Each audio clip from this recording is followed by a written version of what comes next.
Hello नमस्कार दोस्तों, I hope आप सभी बहुत अच्छे होंगे और आप सबकी तैयारी भी काफ़ी शानदार तरीके से चल रही होगी।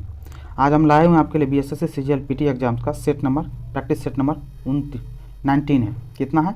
19 है। इससे पहले हम लोग 18 प्रैक्टिस सेट ऑलरेडी हम लोग देख चुके हैं। जिन लोगों ने नहीं देखा है वो चैनल पर जाकर विजिट जरूर कर लें। ठीक है, चलिए बिना बात की देरी किया हम लोग करते हैं बीएसएससी सीजीएल पीटी एग्जाम्स का प्रैक्टिस सेट नंबर 19। ठीक है, चलिए पहला क्वेश्चन, कौन सा अनुच्छेद राष्ट्रीय पिछड़ा वर्ग आयोग क्या है? राष्ट्रीय पिछड़ा वर्ग आयोग की संरचना, कर्तव्य और शक्तियों से संबंधित है। तो कौन सा इसमें है आर्टिकल? कौन है? Article 38B 338B, option B हो गया। ये 338B तो हो गया राष्ट्रीय पिछड़ा वर्ग आयोग की संरचना, कर्तव्य और शक्तियों से संबंधित। अब यहाँ पे ऑप्शन में दे रखा 342 है। 342 से किससे संबंधित है? राष्ट्रपति को जो है ना राज्य या केंद्र शासित प्रदेश में सामाजिक और शैक्षणिक दृष्टि से जो पिछड़े वर्ग है ना उसको निर्दिष्ट करने का, मतलब ध्यान देने का उस पर अधिकार होता है। कौन? राष्ट्रपति को। ये 342 से उससे संबंधित। 342 किससे संबंधित है? 342 से अनुसूचित जाति के लिए विशेष उपबंध को लेकर के 342 अनुच्छेद है। 336 अनुच्छेद किससे संबंधित है? आंग्ल भारतीय समुदाय जो है ना, आंग्ल भारतीय, उसके लिए विशेष उपबंध से संबंधित, कुछ अलग विशेष उपबंध से संबंधित है आर्टिकल 336। चलिए नेक्स्ट करते हैं। विश्व प्रेस क्या है? नेक्स्ट क्वेश्चन, विश्व प्रेस स्वतंत्रता सूचकांक, विश्व प्रेस स्वतंत्रता सूचकांक 2022 में भारत का स्थान कौन सा है?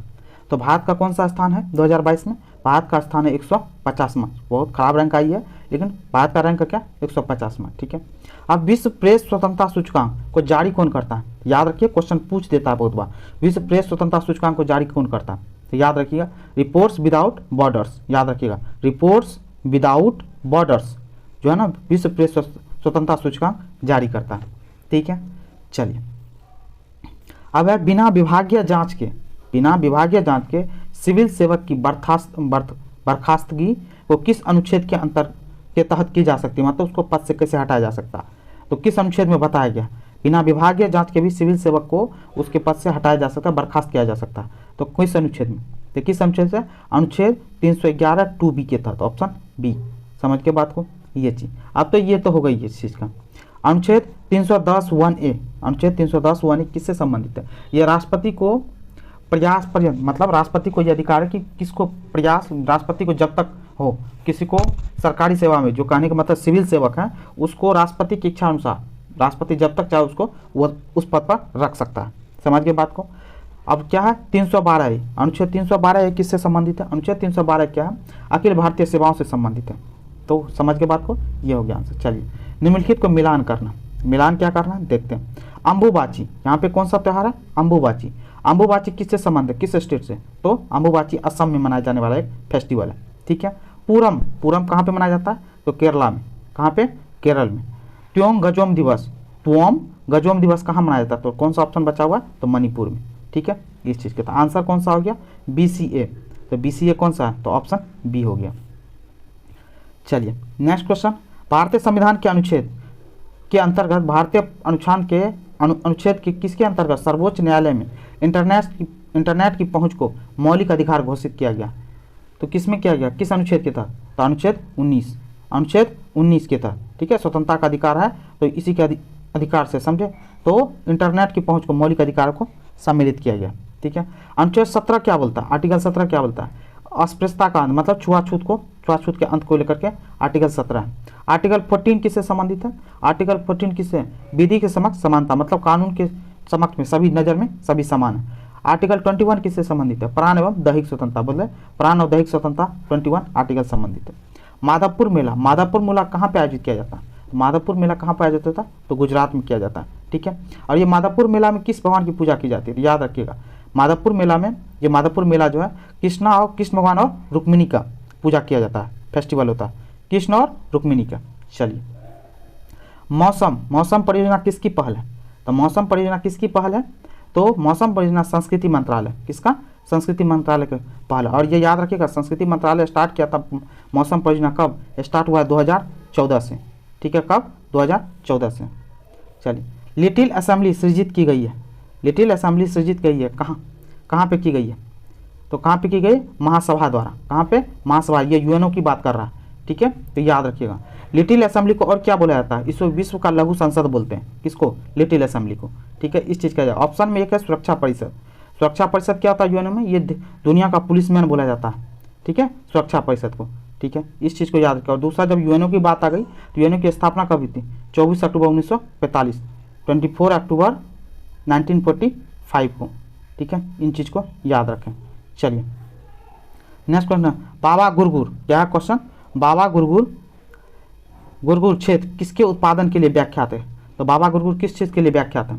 किस चीज़ के उत्पादन के लिए? तो बाबा गुरगुर किस चीज़ के लिए है? तो पेट्रोलियम के लिए। किस चीज़ के लिए? पेट्रोलियम के लिए। ये बाबा गुरगुर है कहाँ पे? एक्चुअली बाबा गुरगुर पेट्रोलियम के लिए तो व्याख्यात है, लेकिन कहाँ पे है? तो याद रखिए कहाँ पे? ये इराक में। बाबा गुरगुर का एरिया कहाँ पे है? इराक में, याद रखिएगा। ठीक है, इराक की राजधानी है कहाँ पे? यदि पता हो तो इराक की बगदाद, याद रखिएगा, जहाँ से सद्दाम हुसैन जी थे, जिनको मार दिया गया। ठीक है, चलिए ये पेट्रोलियम को क्या बोला जाता है? पेट्रोलियम को किस नाम से जानते हैं? तरल सोना के रूप में जानते हैं। ठीक है, लिक्विड गोल्ड बोलते हैं इसको। बिहार सरकार ने किस रिजर्व को राज्य का पहला सामुदायिक रिजर्व घोषित किया? तो किस रिजर्व को बोला है सामुदायिक रिजर्व? गोगबिल को बोला है। ठीक है, और गोगबिल है कहाँ पे? ये तो ये आपको पता हो कहाँ है? कटिहार में, बिहार के कटिहार जिला में। और ये गोगबिल है क्या? गोखुर झील है। चीज़ को याद रखिए। वाल्मीकि ऑप्शन में एक है वाल्मीकि नगर। वाल्मीकि नगर क्या? वाल्मीकि नगर ये वेस्ट चंपारण में। ठीक है, कैमूर वन्य जीव अभियान कहाँ पे? तो सोन नदी के किनारे पे। ठीक है, और कांवर झील कहाँ है? तो बेगूसराय। ठीक है, चलिए बिहार राज्य के संदर्भ में कौन सुमेलित यहाँ बोल रहा नहीं है? सुमेलित कौन नहीं है? तो कौन है देख लेते हैं। राज्य के पक्षी मोर नहीं, बिहार का राज्य पक्षी मोर नहीं है, गोरैया है। तो पहला ही हो गया क्या? सुमेलित नहीं, ऑप्शन ए ही। बाकी सब देखते हैं। राज्य के पशु बैल, एकदम सही बात है। राज्य के पक्षी वृक्ष पीपल, सही बात है। राज्य के फूल गेंदा, एकदम सही बात है। बिहार का राजकीय मछली क्या है? तो राजकीय मछली क्या है बिहार का? देसी मांगूर। ठीक है, चलिए नेक्स्ट क्वेश्चन है, पुष्प की अभिलाषा। क्या है? पुष्प की अभिलाषा नामक रचना मध्य प्रदेश के किस प्रसिद्ध कवि द्वारा किया गया? पुष्प की अभिलाषा तो मध्य प्रदेश के बोल रहे थे। कौन सा? माखनलाल चतुर्वेदी। ठीक है, ऑप्शन बी, माखनलाल चतुर्वेदी ने पुष्प की अभिलाषा नामक पुस्तक लिखी थी। ठीक है, अब इसमें जितने भी ऑप्शन में हरिशंकर परसाई, ये भी कवि हैं। हरिशंकर परसाई की कविता का या इससे जुड़ा हुआ कोई लेख बता देते हैं आपको। हरिशंकर परसाई ने लिखा था क्या? सुनो भाई साधु। आप बार बार सुनते होंगे ये सुनो भाई साधु, जो किनका देखा? हरिशंकर परसाई द्वारा। नाथुराम प्रेमी द्वारा क्या लिखा गया? तो ये जैन धर्म के ग्रंथों का अनुवाद करते थे नाथुराम प्रेमी। ठीक है, याद रखिएगा। और ये गजानन माधव मुक्तिबोध, इनकी लेख है चांद का मुंह टेढ़ा है। गजानन माधव मुक्तिबोध द्वारा लिखा गया। ठीक है, विक्रम साराभाई अंतरिक्ष केंद्र क्या है? विक्रम साराभाई अंतरिक्ष केंद्र कहाँ पे स्थित है? तो कहाँ पे स्थित है? तो ऑप्शन के हिसाब से देख लीजिए कहाँ पे है? तो तिरुवनंतपुरम में। कहाँ पे है? तो तिरुवनंतपुरम है कहाँ पे? केरल, याद रखिएगा। कहाँ पे? केरल में। ठीक है, अब श्रीहरिकोटा भी फेमस जगह है। तो यहाँ पे क्या है? सतीश धवन अंतरिक्ष केंद्र है, याद रखिएगा। सतीश धवन अंतरिक्ष केंद्र कहाँ पे है? तो श्रीहरिकोटा में। ठीक है, चांदीपुर कहाँ पे? चांदीपुर भी उड़ीसा में। चलिए गांधी सागर बांध क्या है क्वेश्चन? गांधी सागर बांध किस नदी पे बनाया गया? तो गांधी सागर बांध किस नदी पे बनाया गया? तो गांधी सागर बांध बनाया गया किस पे? तो ऑप्शन पता है तो इसमें गांधी सागर बनाया किस पे? तो चंबल नदी पे। कौन सी नदी पे? ऑप्शन सी, चंबल नदी पे। ठीक है, अब इसमें देख लेते हैं क्या क्या चीज़ है। एक है तवा बांध। तवा नदी कहाँ पे? तवा नदी पे तवा बांध है, याद रखिएगा। तवा नदी पे तवा बांध है। ये किसकी? नर्मदा की सहायक नदी है, याद रखिएगा। नर्मदा पर पता है कौन सा बांध है? तो सरदार सरोवर बांध है, याद रखिएगा, नर्मदा नदी पे। और महानदी पे हीराकुंड बांध है। ठीक है, चलिए राष्ट्रीय प्रौद्योगिकी दिवस कब मनाया जाता है? तो राष्ट्रीय प्रौद्योगिकी दिवस मनाया कब जाता है? तो 11 मई को राष्ट्रीय प्रौद्योगिकी दिवस मनाता है। इसमें ऑप्शन में दे रखा है 5 सितंबर। 5 सितंबर को क्या मनाते हैं? शिक्षक दिवस मनाते हैं। और 25 दिसंबर को क्या मनाते हैं? तो 25 दिसंबर को क्या मनाते हैं? सुशासन दिवस मनाते हैं। और 3 अगस्त को क्या मनाते हैं? National watermelon day. ठीक है, नेशनल वाटर मेलन डे 3 अगस्त को। चलिए स्वदेश में निर्मित भारत का पहला स्टेल्थ जंगी जहाज, क्या बोल रहा है? स्टेल्थ जंगी जहाज कौन सा? वो भी भारत का बोल रहा है पहला। तो कौन है? INS शिवालिक। क्या है? INS शिवालिक है। ऑप्शन में और सब कौन सा देगा? INS चेन्नई। INS चेन्नई किस चीज़ के लिए? तो आज रखिएगा INS चेन्नई बनाया गया मिसाइल डिस्ट्रॉयर है। INS चेन्नई क्या? मिसाइल डिस्ट्रॉयर है। ठीक है, INS विक्रमादित्य क्या है? तो विमान वाहक पोत है, याद रखिएगा। ठीक है, और INS विराट क्या है? तो INS विराट भी क्या? वायुयान वाहक पोत है। ठीक है, चलिए पश्चिमी घाट का सबसे ऊंचा शिखर कौन सा? क्वेश्चन पूछ दिया कौन? भारत का पश्चिमी घाट का सबसे ऊंचा शिखर कौन सा है? तो पश्चिमी घाट तो सबसे कौन सा सबसे ऊंचा शिखर अन्नाईमुडी है। कौन सा है? अन्नाईमुडी। इसकी हाइट कितना है? 2695 मीटर, 2695 मीटर। ठीक है, याद रखिए। कंचनजंगा, कंचनजंगा कहाँ पे है? तो ये सिक्किम में, इसकी हाइट 8586 मीटर। ठीक है, इसमें संदकफू, संदकफू ये कहाँ पे है? भारत का वेस्ट बंगाल, वेस्ट बंगाल वाला पार्ट जहाँ पे दार्जिलिंग का आप नाम सुने होंगे, दार्जिलिंग की चाय, दार्जिलिंग में संदकफू है। ठीक है, जिंदगाड़ा शिखर, जिंदगाड़ा शिखर कहाँ पे है? तो जिंदगाड़ा पूर्वी घाट की है, भारत के पूर्वी घाट, ये जो देख रहे हैं इस साइड, गुजरात के साइड वाले को, गुजरात से लेकर के केरला वाले साइड को पश्चिमी घाट बोलते हैं, और वेस्ट बंगाल से लेकर के नीचे तमिलनाडु वाले भाग को बोलते हैं पूर्वी भाग, और गुजरात से लेकर के केरला वाले को पश्चिमी भाग, सॉरी गुजरात से केरला भाग को पश्चिमी भाग, पश्चिमी तट बोलते हैं पश्चिमी घाट, और पश्चिम बंगाल से लेकर के तमिलनाडु तक के पार्ट को क्या बोलते हैं? पूर्वी घाट। ठीक है, और ये पूर्वी घाट का जिंदगाड़ा शिखर, मतलब जिंदगाड़ा शिखर जो है ना क्या होता है? पूर्वी घाट का शिखर है। ठीक है, चलिए ओलंपिक के लिए, ओलंपिक के लिए योग्यता प्राप्त करने वाली भारत की पहली जिम्नास्ट कौन है? दीपा कर्माकर। किसके लिए? ओलंपिक के लिए। किस राज्य की है? किस राज्य से जुड़ी हुई है? तो गुजरात से है। ठीक है, गुजरात से है। और जिम्नास्ट खेल में, ये जो जिम्नास्ट खेल है, जिम्नास्ट में खिलाड़ियों की संख्या कितनी होती है? तो 8 होती है। याद रखिएगा, क्वेश्चन पूछ सकता है आपको। चलिए वर्ष 2017 में, वर्ष 2017 में इसरो के PSLV C-37, इसरो के PSLV के C-37 ने कितने उपग्रहों को सफलतापूर्वक प्रक्षेपण किया? काफ़ी चर्चा में रहा था 2017 में, तो किसने? 104। ठीक है, संसद में बजट इस दिन किस दिन पेश किया जाता है? संसद में बजट किस दिन पेश किया जाता है? तो 1 फरवरी को। ठीक है, चलिए याद रखिए, यहाँ पे बजट शब्द आया तो बजट से जुड़ा हुआ, बजट का आर्टिकल कितना? तो 112। बजट का आर्टिकल कितना है? 112। याद रखिएगा इस चीज़ से। ठीक है, साथ साथ में आप देखिए बजट प्रणाली स्टार्ट कौन किया था? तो याद रखिएगा, बजट प्रणाली स्टार्ट करने वाला भारत में कौन था? वायसराय कैनिंग था। कौन था? Viceroy Canning. और बजट प्रणाली का संस्थापक कौन था? जेम्स विल्सन था। ठीक है, चलिए निम्न देशों में से मन्नार की खाड़ी, मन्नार की खाड़ी भारत के किस देश से अलग करती है? तो मन्नार का भारत को किस देश से? श्रीलंका से अलग करती है। ठीक है, चलिए 1986 ईस्वी में, 1986 में राजीव गांधी की सरकार ने लोकतंत्र के लिए पंचायती राज संस्थाओं का पुनरुद्धार और विकास पर एक समिति की नियुक्ति की। इसकी अध्यक्षता में, समिति की नियुक्ति किसकी अध्यक्षता में की थी? तो किसकी अध्यक्षता में की थी? तो ML सिंघवी की अध्यक्षता में की थी। कौन के? ऑप्शन ये हो गया ML सिंघवी। ठीक है, ये याद रखिएगा, ML सिंघवी हो गए। ये किस समिति से थे? तो याद रखिएगा ML सिंघवी ये पंचायती राज समिति से थे। ठीक है, इस चीज़ को याद रखिएगा। चलिए, और यहाँ पे अशोक मेहता समिति, ये भी पंचायती राज से जुड़े हुए थे। पंचायती राज में अशोक मेहता द्विस्तरीय की बात किए थे। ठीक है, इस चीज़ को याद रखिएगा। और VN गाडगिल, यहाँ पे क्या देखा? VN गाडगिल, ये क्या थे? तो ये पंचायती राज को इफेक्टिव बनाने के लिए समिति की अध्यक्षता किए थे। ठीक है, चलिए और GV के राव क्या थे? इसकी समिति थे ना, जिला को नियोजन की मूल इकाई बनाने के लिए, जिला को नियोजन की मूल इकाई और विभिन्न चुनाव की सिफारिश किए थे यो GV के राव समिति ने। प्रमुख यामोत्तर का मान क्या? पूछ रहा है प्रमुख यामोत्तर का मान क्या? तो प्रमुख यामोत्तर क्या होता? तो क्या होता? 0 डिग्री देशांतर प्रमुख यामोत्तर रेखा होती है। ठीक है, इस चीज़ को याद रखें। 0 डिग्री अक्षांश को क्या बोलते हैं? भूमध्य रेखा बोलते हैं। 180 डिग्री देशांतर को क्या बोलते हैं? पूर्व मध्याह्न रेखा बोलते हैं। ठीक है, और अंतर्राष्ट्रीय तिथि रेखा, ठीक है, इसी 180 डिग्री देशांतर को बोलते हैं। इस चीज़ का देशांतर रेखा को क्या बोलते हैं? देशांतर रेखा को याम्योत्तर रेखा भी बोलते हैं। और 2 देशांतर रेखाओं के बीच की दूरी क्या होती है? 111 किलोमीटर। 2 देशांतर रेखाओं के बीच की दूरी को 111 किलोमीटर होता है। और ये सबसे ज़्यादा कहाँ पे मैक्सिमम होता है? 2 देशांतर रेखाओं के बीच की दूरी भूमध्य रेखा पर, विषुवत रेखा पर होता है, सॉरी विषुवत रेखा पर होता है। ठीक है, याद रखिए। और 2 देशांतर के मध्य दूरी तय करने में कितना मिनट समय लगता है पृथ्वी को? 4 मिनट। 4 मिनट में 2 देशांतर रेखाओं के दूरी तय करते हैं। इस चीज़ का याद रखिए, ये सब क्वेश्चन आपके एग्जाम पॉइंट ऑफ व्यू से काफ़ी इंपॉर्टेंट। भारतीय संविधान के किस अनुच्छेद में गिरफ्तारी के 24 घंटे के अंतराल मजिस्ट्रेट के सामने पेश करने का अधिकार है? तो कौन सा अनुच्छेद है इसमें? तो कौन सा अनुच्छेद है? तो अनुच्छेद 22, ऑप्शन सी, अनुच्छेद 22 के तहत। ठीक है, 24 घंटे के अंदर मजिस्ट्रेट के सामने पेश होने का अधिकार। ठीक है, अनुच्छेद 24 किससे संबंधित है? ऑप्शन दे रखा अनुच्छेद 24, आर्टिकल 24, 14 वर्ष से कम उम्र के बच्चों को जोखिम भरा काम आप नहीं करवा सकते। ये अनुच्छेद 24 के अंदर बोला गया। ठीक है, अनुच्छेद 21 किससे संबंधित है? अनुच्छेद 21 है प्राण एवं दैहिक स्वतंत्रता से संबंधित। अनुच्छेद 14 किससे संबंधित है? विधि के समक्ष समानता को लेकर के। ठीक है, चलिए भारतीय संविधान के किस अनुच्छेद में शपथ या प्रतिज्ञान के प्रारूप के बारे में बताया गया? तो किस अनुच्छेद में बताया गया? तो तीसरी अनुसूची में बताया गया। शपथ को लेकर के तीसरी अनुसूची में बताया गया। अब ऑप्शन में देख रहा है इसमें पहली अनुसूची में क्या? तो राज्य एवं संघ क्षेत्र के बारे में बताया गया। ऑप्शन में है फिर पांचवी अनुसूची क्या है? अनुसूचित क्षेत्रों तथा जनजातीय क्षेत्रों के प्रशासन को लेकर पांचवी अनुसूची में। अब 12वीं अनुसूची में क्या है? तो 12वीं अनुसूची में क्या? नगर पालिका के अधिकार को लेकर के बात किया गया। ठीक है, चलिए किसी देश की एक निश्चित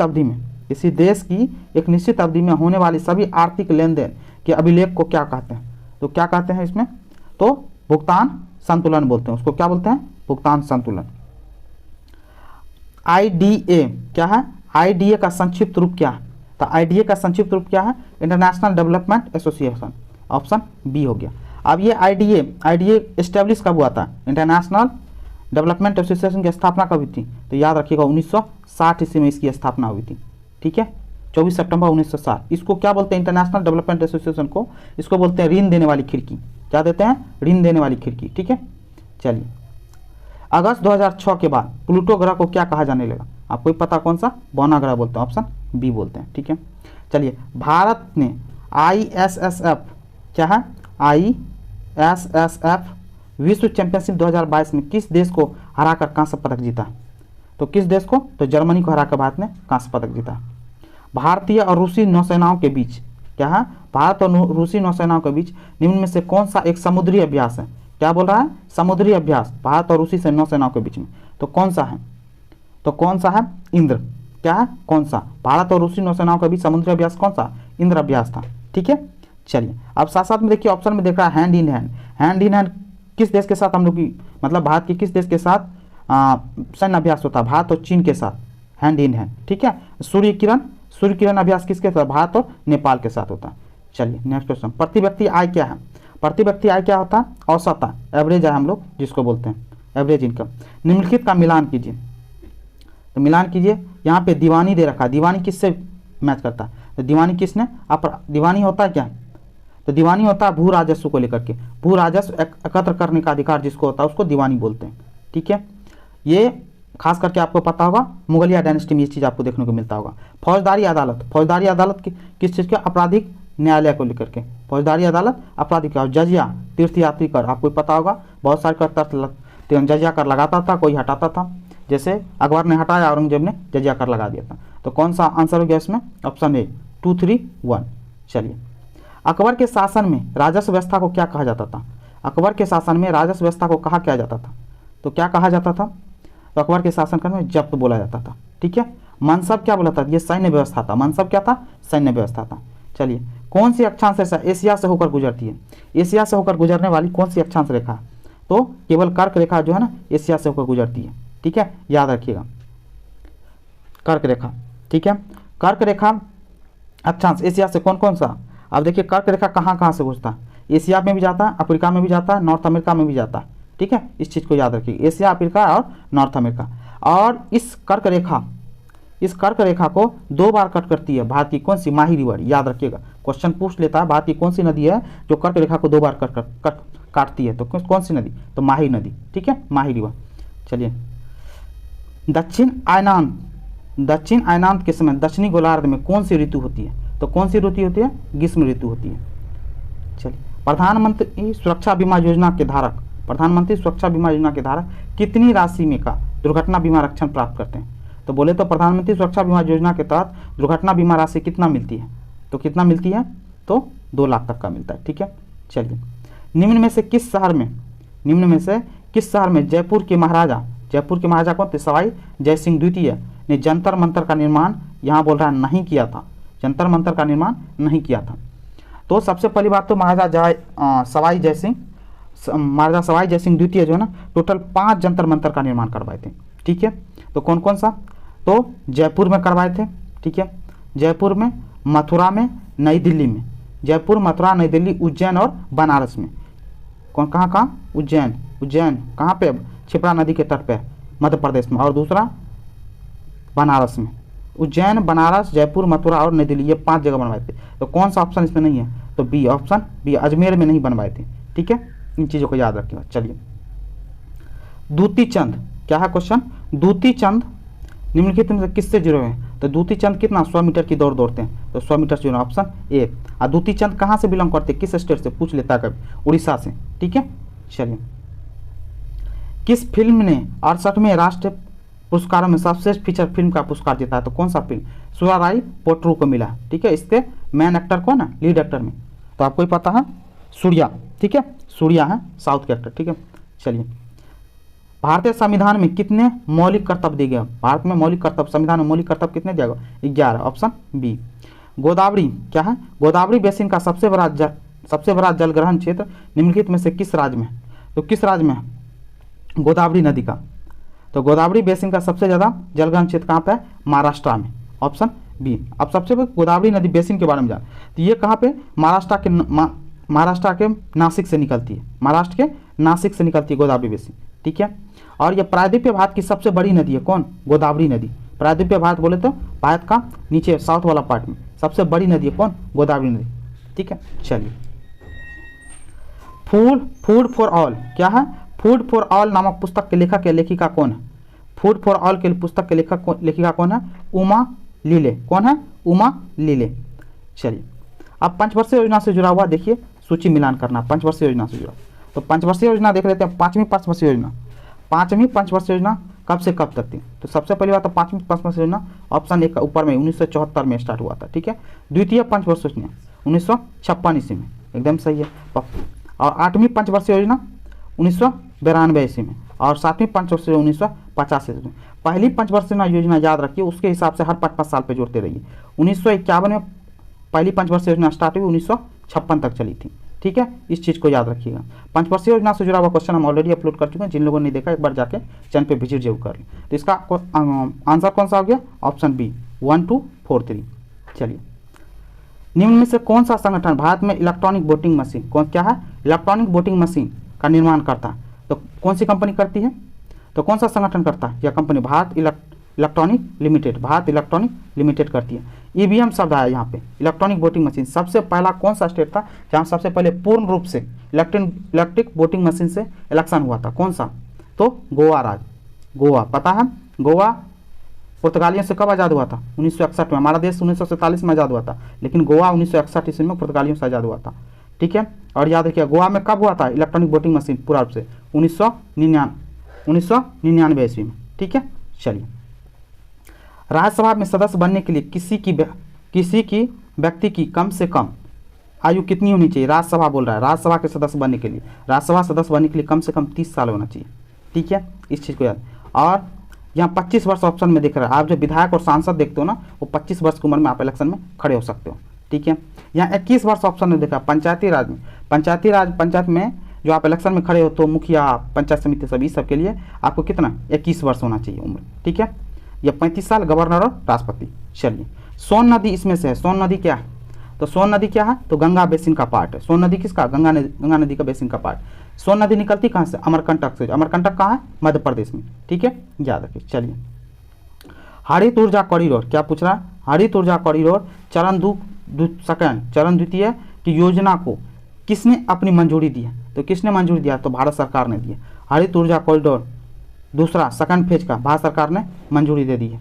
ठीक है, अब क्वेश्चन है, पानीपत का प्रथम युद्ध कितने ईस्वी में लड़ा गया था? पानीपत का प्रथम युद्ध लड़ा कब गया था? तो 1526 ईस्वी में। पानीपत का कब? 1526 ईस्वी में। यही दौर था जब बाबर आया था, कौन? भारत में। ठीक है, तो याद रखिएगा, बाबर तोपखाने का पहली बार इस्तेमाल किया बाबर ने। ठीक है, पानीपत का प्रथम युद्ध। चलिए, रोजगार के मामले में भारत सरकार का सबसे बड़ा सार्वजनिक क्षेत्र उपक्रम कौन सा? तो कौन है? भारतीय रेलवे। भारतीय रेलवे पूरे भारत में सबसे ज़्यादा रोजगार पैदा करती है। ठीक है, ब्रह्म समाज के संस्थापक कौन थे? अब आ गया, ब्रह्म समाज के संस्थापक कौन थे? तो कौन थे? राजा राम मोहन राय। ठीक है, राजा राम मोहन राय। ठीक है, अब यहाँ पे ऑप्शन में एमजी रनाडे दे रखा था। एमजी रनाडे ने क्या बनाया? कौन संस्था को बनाया था? Indian national social conference. Indian national social conference 1887 ईस्वी में, याद रखिएगा। ठीक है, राजा राम मोहन राय ने ब्रह्म समाज की स्थापना कब? 1828 1828 ईस्वी में। स्वामी विवेकानंद किस संस्था की स्थापना किए थे? रामकृष्ण मिशन के किए थे। ठीक है, कब किए थे? 1897 ईस्वी में। इस चीज़ को याद कर। दयानंद सरस्वती ने तो आर्य समाज की स्थापना किए थे, कब? 1875 ईस्वी में। ठीक है, चलिए। आहार नली में पेशीय संकुचन डैश कहलाते हैं। आहार नली में पेशीय संकुचन क्या कहलाता है? तो पाचन कहलाता है। ठीक है, विद्युतदर्शी इलेक्ट्रोस्कोप का इस्तेमाल यह ज्ञात करने के लिए किया जाता है कि वस्तु क्या है? वस्तु क्या है? तो आवेश है। वस्तु क्या है? आवेश है। निम्नलिखित में से किस दर्पण का उपयोग बड़े क्षेत्रों में फैली वस्तुओं के प्रतिबिंबों को बनाने के लिए किया जा सकता है? तो किसका किया जा सकता है? तो उत्तल दर्पण का इस्तेमाल। ठीक है, चलिए। निम्नलिखित में से कौन आयोडीन विलयन के साथ नीला काला रंग देगा? कौन सा देता है इसमें? तो कौन सा देगा? तो उबला हुआ चावल, ऑप्शन ए। क्या होगा? ऑप्शन बी, सॉरी, उबला हुआ चावल केवल एक। ठीक है, बी, ऑप्शन बी। चलिए। कोशिका का वह भाग जो कोशिकाओं के अंदर और बाहर के पदार्थों की गतिशीलता को नियंत्रित करता है, तो कौन करता है? तो कोशिका झिल्ली करता है नियंत्रित। ठीक है, कोशिकाओं के अंदर और कोशिका के बाहर की गतिशीलता को, मूवमेंट को नियंत्रित कौन करता है? कोशिका झिल्ली। टेडपोल क्या है? टेडपोल में अधूरे विकास का कारण डैश अपर्याप्त उत्पादन है। तो कौन सा अपर्याप्त उत्पादन? थायरॉक्सिन। क्या है? थायरॉक्सिन का अपर्याप्त उत्पादन है। नेक्स्ट क्वेश्चन क्या है? निम्नलिखित में से कौन सा या सी रसायन गैस ग्रीन हाउस प्रभाव उत्पन्न होने के लिए उत्तरदायी है? मतलब ग्रीन हाउस गैस जो प्रभाव उत्पन्न करता है, कौन सा, उसमें कौन कौन सा गैस उत्तरदायी है ऑप्शन के हिसाब से? तो कौन सा है? ऑप्शन डी, जलवाष्प, कार्बन डाइऑक्साइड और CFC, क्लोरोफ्लोरोकार्बन। जलवाष्प, कार्बन डाइऑक्साइड और क्लोरोफ्लोरोकार्बन। चलिए। एक वस्तु 25 हर्ट्ज का कंपन कर रही है, 25 हर्ट्ज पर कंपन कर रही है, इसकी समय अवधि क्या होगा? तो आपको पता होगा, तो आपको ऑलरेडी 25 हर्ट्ज का टाइम पूछ रहा है आपको, समय अवधि। T क्या आता है? 1/n का मान दे रखा आपको 1/25।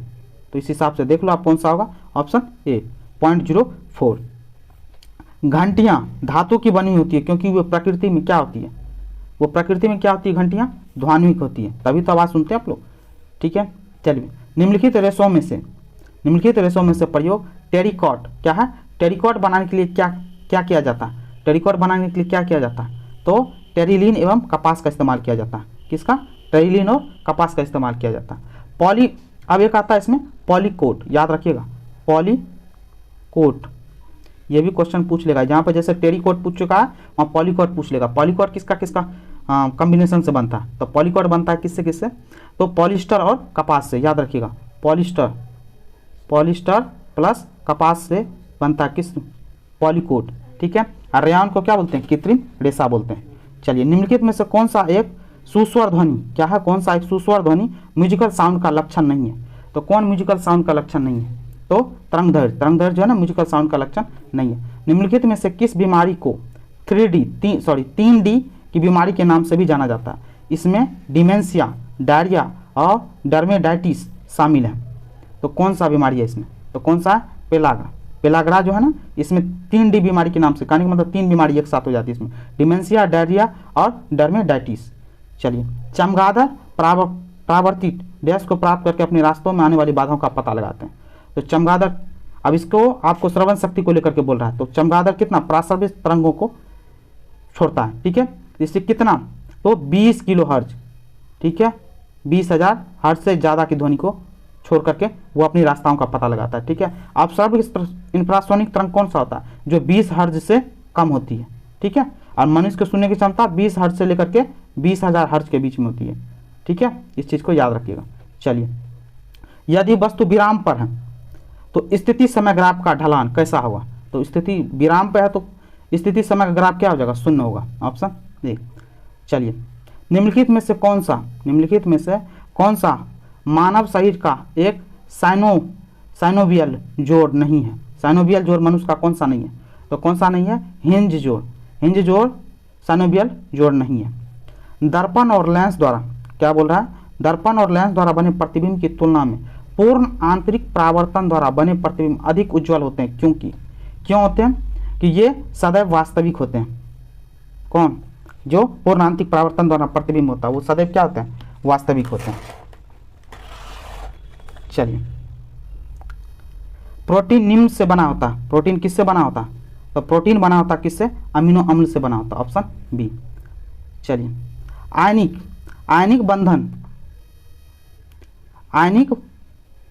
बंधन की ताकत अधिक होती है जब बंधन इनके बीच बनता है। कौन सा बंधन बनता है जिसके बनते आयनिक बंधन की ताकत अधिक हो जाती है? किसके? उच्च विद्युत धनात्मक और उच्च ऋण विद्युत तत्वों के बीच में जब बंधन बनता है तो क्या होता है? यह आयनिक बंधन की ताकत अधिक होती है। ठीक है, चलिए, प्रगलन के दौरान क्या बोल रहा है?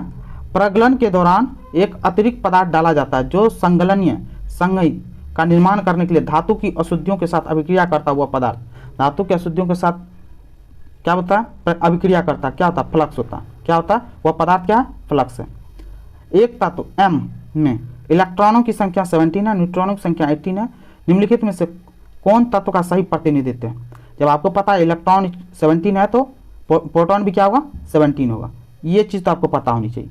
दूसरा बात, परमाणु भार क्या हो जाएगा इसका? Proton plus neutron. न्यूट्रॉन का मान दे रखा है 18, 17 प्लस 18 कितना हो गया? 35। देखिए M17 35, ऑप्शन डी हो गया।